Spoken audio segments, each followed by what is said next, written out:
Hey, welcome back. This is stage number 2 of reloading 38 Special. We've already ran it through the tumbler once. We've resized and we've decapped it. Now what we're doing is we're going to expand this neck to be able to put a bullet in there. So this is the case expander tool. Not going to go through on how to set that up. Read your manufacturer's instructions. But I will tell you, there's a way to do this correctly, and I know it's difficult to read the instructions and figure that out. So that's one of the reasons I'm gonna do this. So in this stage, what we do is we expand the neck, and then we bring it over here to the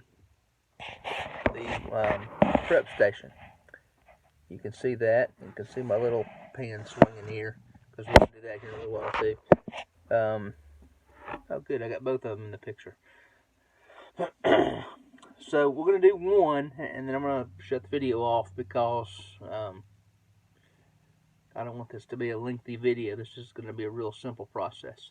So we set up our die. We've got our 38 Special case in the die. So we're going to pull down on it. You're going to feel some tension there, and what it's doing when you feel the tension there is it expanding the case.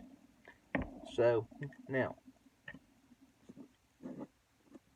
there's the case. You can't really tell that it's expanded though, right? So, but if I take a bullet, here's one of my bullets. I'm going to go ahead and stick it in that case, and I'm going to push just a little bit. See how it picks the case up? That's probably enough expansion on that. Now, I've done this more than once, so you know I know where it's set up at. So for me, it was real simple this time. But the first time it was a little more difficult, and probably the first 5 times it was more difficult because I kept trying to set. I used to didn't have these quick collars to keep my die sets, so I used to have to screw them in every time and reset them every time and everything. So the next piece of this process, and this is kind of a 2-in-1 process. Single stage loading is a lot of processes, so if you're going to be single stage loading, get used to that.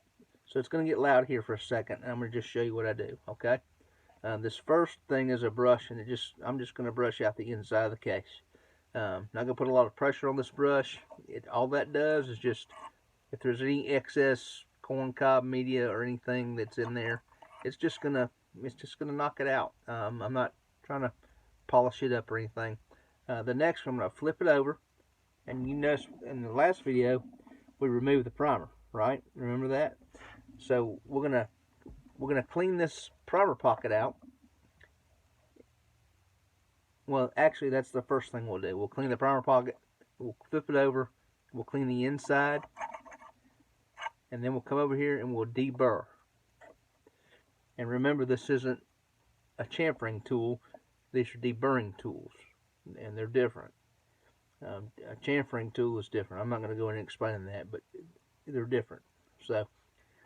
Alright, so I'm going to go ahead and do this one run.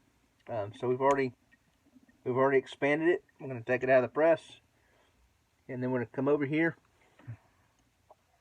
We're going to turn our workstation on. We're going to clean out our primer pocket. Boom, boom, boom. We're not putting heavy pressure on this. All I'm doing is putting it on there and letting it knock out that black stuff that's in there. You see, it's nice and clean now. As opposed to this, which is not nice and clean. So nice and clean, not nice and clean. Okay. Once we clean out our primer pocket, this right here is gonna, if there's any corncob media or anything stuck in there, I'm just gonna let that run for just a second, two or three rotations in that. Then I'm going to touch it on that inside, Then I'm going to touch it on that outside. And all I'm doing is 1 or 2 rotations. And if you look closely, you can see a nice shiny ring around there. That's the only thing I'm looking for. This is not to we're not taking material off. All we're doing is deburring. So there's that. So you guys have a nice day. I hope you learned something. If you liked the video, just give me a thumbs up and like the video, okay? Y'all have a good day. Bye.